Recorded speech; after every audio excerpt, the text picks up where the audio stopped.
Hello நண்பர்களே, நல்லா இருக்கீங்களா? சௌக்கியமாக இருங்க, சேஃபாக இருங்க.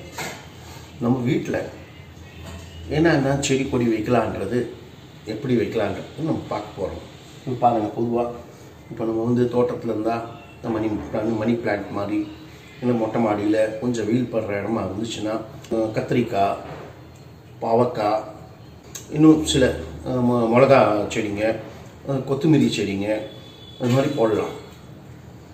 இது மாதிரி போட்டால் நமக்கு என்னன்னா ஒரு பொழுதுபோக்கும் இருக்கும், ஒரு சந்தோஷமும் கிடைக்கும். இதில் வாங்க போகலாம் வீடியோக்கு.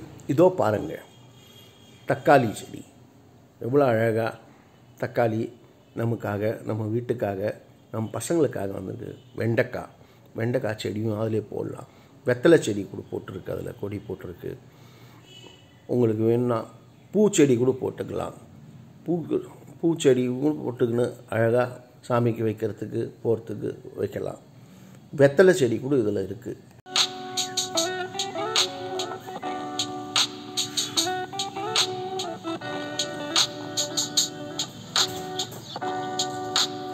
பாருங்கள், அலோவேரா செடி. இது நம்ம ஃபேஸுக்கு யூஸ் பண்ணிக்கலாம், ஹெல்த்துக்கும் நல்லது. ட்ரிங்க்ஸ் பண்ணி கூட சாப்பிட்லாம். இந்த செடி சர்க்கரை வியாதிக்கு யூஸ் பண்ணலாம். பாருங்கள், வெத்தலை செடி எவ்வளோ அழகாக இருக்குது. நம்ம வீட்டில் வெத்தலையை போட்டுக்கிறதுக்கு எங்கேயும் போக வேணாம்.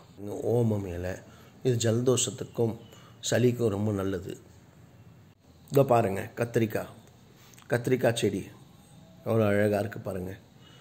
அதில் பூத்து அந்த காய் வரும்போது நம்ம சாம்பாருக்கு போடுறதுக்கு, ருசியாக சாப்பிட்றதுக்கு கத்திரிக்காய். தேங்க்ஸ் ஃபார் வாட்சிங் திஸ் வீடியோ.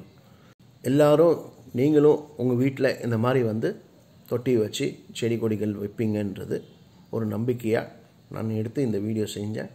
நன்றி, வணக்கம்.